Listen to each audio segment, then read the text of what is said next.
Hey guys, my name's Christine. Welcome to the channel and today's video, and I am very excited to share some of my tips and tricks on how you can save a ton of money on your grocery bill. And sometimes people probably wonder, why do I focus on the grocery budget so much? And it's because it's the easiest bill in your budget to slash drastically without even realizing it. Many years ago, I had a very good friend of mine and we were talking about grocery budgets. At the time, I was trying to spend $150 a month for my family of 4 because we didn't make very much and we were trying to pay off student loans. And she's like, $150? How is that even possible? I spend $1,200 a month, and I'm over here saying, how is that even possible? What do you even buy? I am going to clue you in on all of the things I did back then and still utilize a lot of today to cut the grocery spending by half, by hundreds of dollars a month. Whatever you want to cut it by, I'm sure you could definitely cut at least a couple $100s off of it, depending on where you start. And if you do spend a lot on your groceries, I bet you could cut it in half. Number one is the most obvious, but also one that maybe people don't think about a lot. And it is going to be, you need a plan. And there are 3 parts to this. Number one, if you do nothing else that I say in this video except meal plan, and then go buy the ingredients you need for your meal plan, you will save money.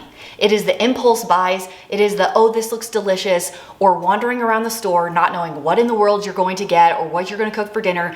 You end up spending several $100s at the store and you come home and then you don't know what you're gonna have for dinner still. So meal planning is gonna be my number one. You have to do this. It is the single most important thing you can do to save the cashola on your grocery budget. Okay, the other 2 things go hand in hand, and they're things I still do today. If you've watched my channel for any length of time, you've seen me do this. You need to take a look at what you already have, because if you've got some chicken breasts in your freezer, guess what? You're eating chicken this week. And you go through your pantry and you see those flavor marinades or canned vegetables that have been sitting there for 2 months.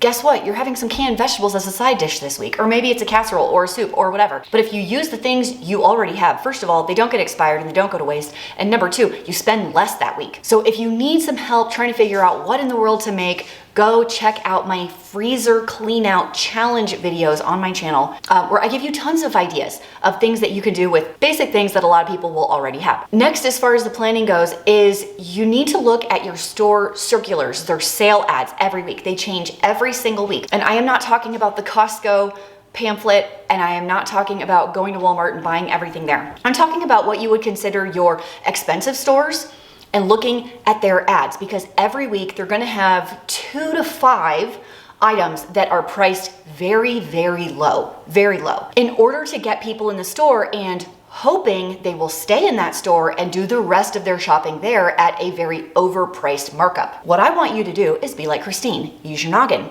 Go in there and get the chicken breast for $1.49 a pound, and the grapes for 99 cents a pound, and the broccoli for 99 cents a pound, and then leave and go to a less expensive store for the rest of your purchases. Those are the 3 tips within the planning topic. Meal plan, shop what you have, and shop the sale flyer every week.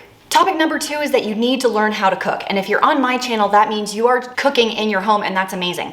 You are gonna spend so much more money getting all of the pre-packaged, the pre-sliced, the pre-cut foods for your house at retail prices than you are making the same thing yourself. Let's take granola as an example. Homemade granola is incredibly inexpensive. And also, I have one of the best homemade granola recipes ever linked down below. And I can make a huge batch for pennies on the dollar compared to the $3, $4, $5 a package it is even at a less expensive store like Walmart or Winco or something like that. Pick up a couple of basic cookbooks, watch a couple of YouTube videos, hang out on my channel for a little while, experiment in the kitchen, and you will save a ton of money by learning to do a few basic things yourself. Next up, we have generic items. This is a little bit of a hot topic because while some items matter, some name brand products do taste better than generic products, not all the time. I see literally no difference at all between the Bush's canned black beans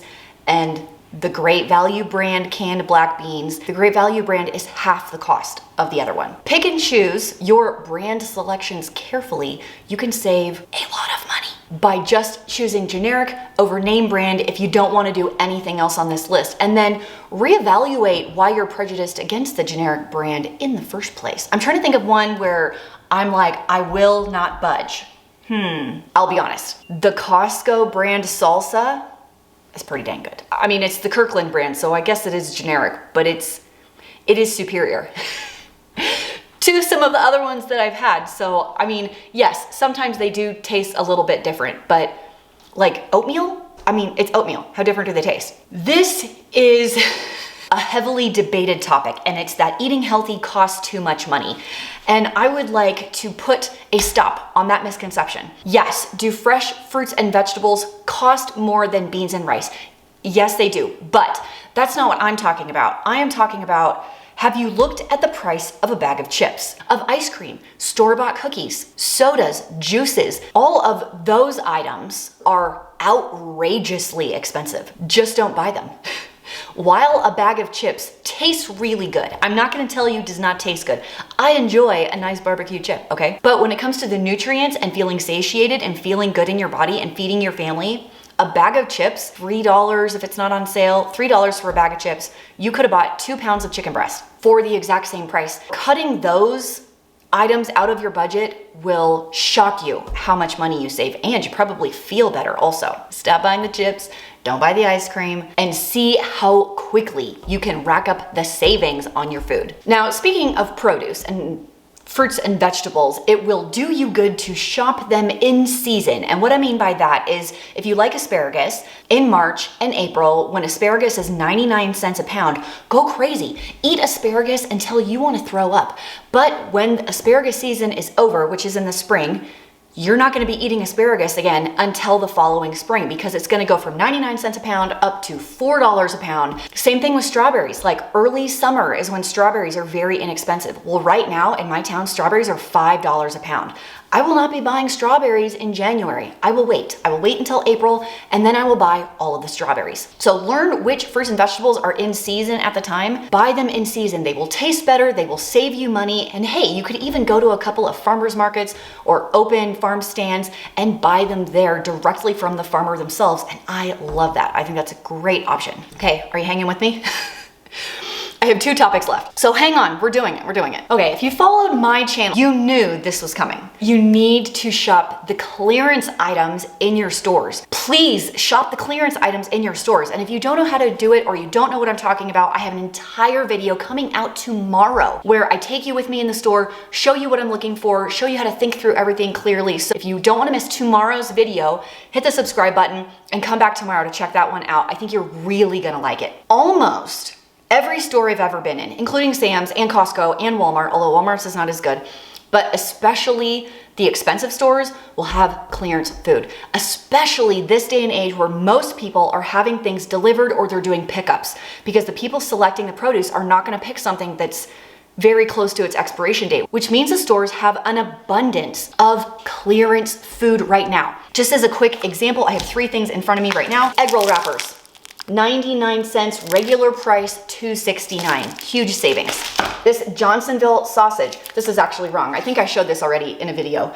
This was a 50% sticker on top of that. He must have pulled the whole thing off. These sausage flavors, 50% off at my Albertsons. And if you're plant-based and you don't eat meat or things like that, guess what? You can still get plant-based products on clearance as well. Don't be scared of the clearance items. You can check the date, and if one doesn't look good to you, bypass it and move on to something else. I have been feeding my family on clearanced food for well over 10 years. You can get things ridiculously cheap. Most of them can go in the freezer so you can save them for later. So for example, like when I bought this Beyond sausage, the expiration date was like 2 days out, but I just came home and stuck it in the freezer. So guess what that means? It's not 2 days out anymore. It's a couple months out. And now that I have these items in my house, I can then shop what I have and meal plan based on that. Going along with the shopping on clearance is, if you see a lot of them, stock up. So if you are plant-based and you know that this $3.39 for this container, and there's 5 of them there, buy all 5. Stick them in your freezer and pull one out a week. Like, they only had 1 of this sausage, but I have been there before where they've had 10. and I can buy 10 and stick them in the freezer.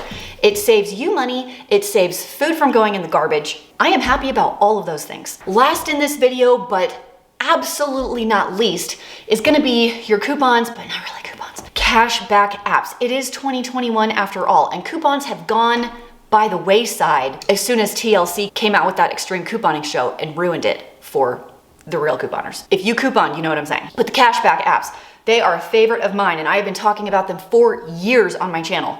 My current favorites at the moment, I use the Ibotta app a ton. Even right now, I looked at it this morning and I went to in-store in Walmart, and right now, for free, they have a 4-pack of the Greek Gods yogurt, which by the way is amazing. A water for free. There's an energy drink for half off. Propel for half off. Smoothies. Buy one, get one on crackers. I have done a ton of videos on how to use Ibotta, how to do grocery pickup with Ibotta. If I can find a couple of those, I will link those down below for you. And if you haven't signed up yet, you get a $10 bonus if you use my link down below and redeem your first rebate. So essentially they just put cash into your account and then you can cash it out however you want. You can cash out through PayPal, which is what I do, and it goes straight back into my bank account, or you can cash out for gift cards, or you can pay with Ibotta the next time. I have been using it since 2012. It's been a long time. My other favorite I started using 2 years ago is Fetch Rewards. This one is really easy because you scan any receipt ever. You can find one on the ground, scan it, and they give you points, which are then redeemable for gift cards. So you could redeem for a Walmart gift card and then do your next grocery shopping. You could redeem for an Amazon gift card and buy some Christmas presents. And they do give free items also. Right now I am seeing Ozo plant-based protein is free right now. I don't even know where to find that. Another one that I like is coupons.com. Now I don't use their cashback function, but it is where I use their printable coupon function. So if your store will accept printable coupons, mine still will, although you can't use too many. You can save a couple dollars, but on things that you're gonna buy anyway. Like, don't go all nutso because just because it's on the app, you got to make sure you're getting a good price. Do yourself a favor, check out what's on there, save yourself $5 to $10 every time you shop on stuff you're going to get anyway. Those are most of my tips on how I save money on groceries, and I am still able to keep my grocery budget well under $400 for a family of now 7, as my mom lives with me, while still continuing to stock up my freezers with these awesome clearance buys that I've been doing. So I hope you try 1 or 3 of some of these tips that I've given you today. If you already do some or you're excited to try some, let me know down below which ones you are going to try out in your own family. I would love to hear your success. Thanks for hanging out with me today, and I will see you in the next one.